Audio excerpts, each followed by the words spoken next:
Praise the lord. ప్రభువు నామానికి మహిమ కలుగును గాక. ప్రియ దేవుని బిడ్డలారా, నా జీవితంలో కూడా మనం ఎంతగానో ప్రయాసపడుతూ ఉంటాం.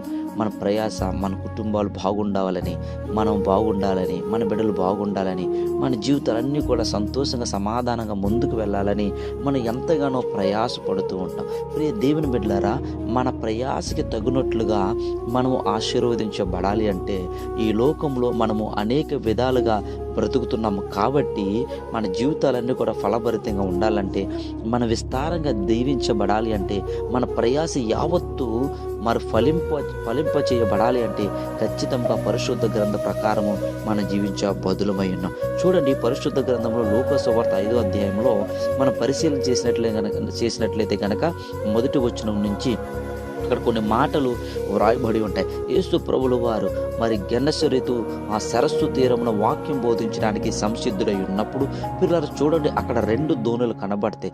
అందులో సీమోనుదైనటువంటి ఒక దోణిని దేవుడు ఏర్పాటు చేసుకుని ఆ దోణిలో కూర్చుని సీమోను అడుగుచున్నాడు. సీమోను, ఈ దోణిని లోపలికి కొంచెం నడిపించమని అంటున్నాడు. ఎప్పుడైతే యేసు ప్రభు మాట విన్నాడో వెంటనే తక్షణమే ఆయన దోణిని లోపలికి నడిపించినట్లుగా చూస్తూ ఉన్నాం. ఎప్పుడైతే నడిపించాడో అక్కడ ఆగి ఉన్నటువంటి ఆ దోణిలో యేసు ప్రభు వారు కూర్చుని వాక్యము ప్రకటిస్తూ ఉన్నారు. జన సమూహములు వింటూ ఉన్నారు. కొంత సమయం బోధించిన తర్వాత మరలా సీమోను అంటున్నాడు, సీమోను, నీ యొక్క దోణిను మరికొంచెం లోతుకు నడిపించు అని అనగానే ఎప్పుడైతే సీమోను ఆ మాట వినడం ప్రారంభించాడో వెంటనే ఆ మాట విన్నటువంటి సీమోను తన దోణిని లోపలికి నడిపించాడు. వెంటనే అతనిలో ఉన్నటువంటి ఆసక్తిని చూసినటువంటి దేవుడు, ఇప్పుడు చేపలు పట్టుటకు మీ వలలు వేయండి అని అంటూ ఉన్నాడు. పిల్లలు చూడండి, అతను అంటూ ఉన్నాడు, ప్రభువా, మేము రాత్రంతా కూడా ప్రయాసపడ్డాం. ఆ ప్రయాసకి తగినట్లుగా ఒక్క చేప కూడా మేము పట్టలేకపోయాం.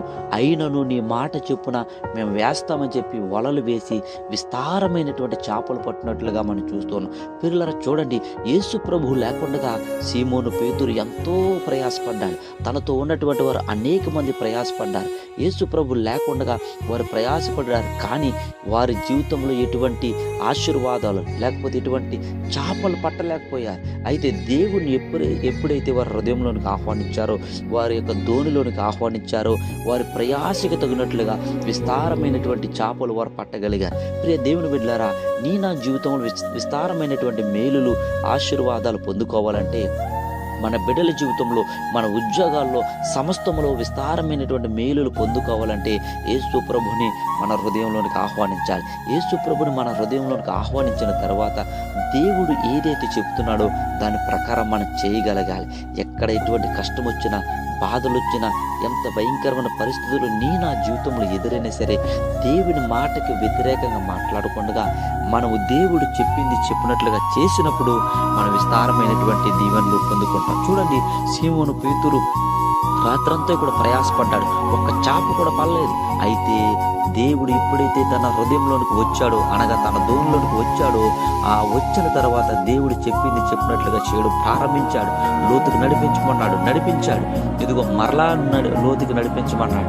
దేవుడి మాట కాదనకుండా ఇంకా లోతైనటువంటి ప్రాంతానికి తీసుకువెళ్ళాడు. ఇదిగో ఇప్పుడు నువ్వు చేపలు పట్టుటకు వలలు వేయి అని అన్నప్పుడు ఆ మాటకి వ్యతిరేకము ఏమాత్రం కూడా అడ్డు చెప్పకూడదు. ప్రభా, మేము ప్రయాసపడ్డాం, ఎంతో కష్టపడ్డాం, అయినను మేము సంపాదించలేకపోయాం. కానీ నువ్వు నాతో ఉన్నావు కాబట్టి, నువ్వు నాతో చెబుతున్నావు కాబట్టి మరలా నేను ప్రయత్నం చేస్తానని చెప్పి తన ప్రయత్నాన్ని చేశాడు.